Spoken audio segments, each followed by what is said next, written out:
Hey guys, here is your full body fun circuit for the weekend. I hope that you have a good time doing this.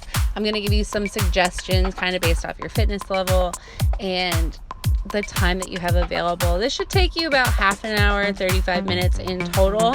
So here, just a demonstration of the exercises. Have a great time. You're going to do either regular kettlebell swings, or if you're used to those, try adding a band for some constant tension within your glutes. If you are currently following a glute building program, I would definitely recommend adding the band for that extra tension. But if you still want to work on your form with the kettlebell swing, just keep hinging at the waist, feeling the stretch in your hamstring, squeezing through your hips, and not hyperextending your back. We're going to go into some glute hip thrusts. So you'll notice that I'm not coming all the way to the ground. So again, keeping constant tension. My feet are a little bit in front of my knees, but you can aim to get your feet directly under your knees and really just driving that bar into your hips. So straightening your arms out while you extend at the top, taking a little rest here to finish my last few reps. And that's totally fine to do if you can't do them continuously. Just take a quick breather and keep going hard. Here we have some single leg flutter kicks. You can add a band here.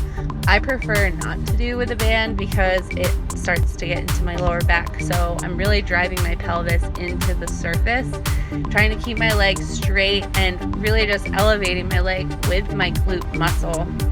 So rather than using my whole leg for the movement, it's just the contraction of my glute in which is bringing my leg up. So it's just parallel to the hip, and do that for reps on each side. Here I'm showing 20 per side.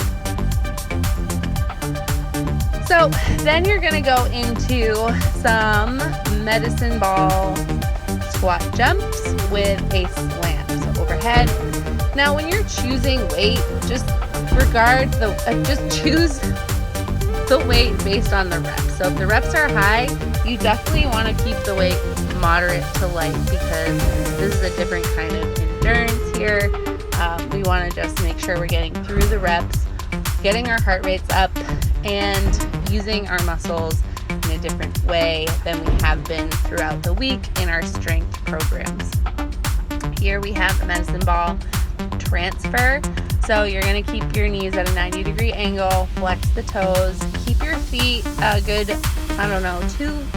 two fists apart in width so that you can catch the ball.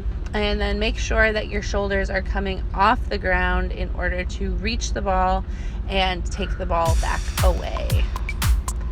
Then we're going to go into some kettlebell renegade rows, and you're going to see here that I did lose my wrist stability just a little bit, and that's because the kettlebells are a little bit lighter than I'm used to, but that is just so I could perform all of the reps. And then notice how I'm at a little bit of an angle, so when I'm rowing, I'm actually pulling back instead of just straight up. And then here you're going to do a little frog reverse crunch, so keep your toes together, knees are out wide. Take a nice deep breath in at the bottom. Exhale as you thrust your hips off of the surface. And these are definitely killer. Make sure you tap your feet on the ground. And whenever your feet are on the ground, you want to make sure you're not creating an arch in your lower back. So always driving your hips and back into the surface. I just decided to fall off and keep that in there because abs are hard.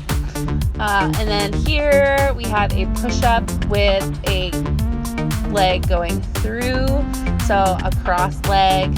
I have one side that's just not as flexible due to my rotated pelvis, but these are going to really work your obliques. If you want to or need to, you can come down to a modified push-up and then back into your plank for the cross leg movement.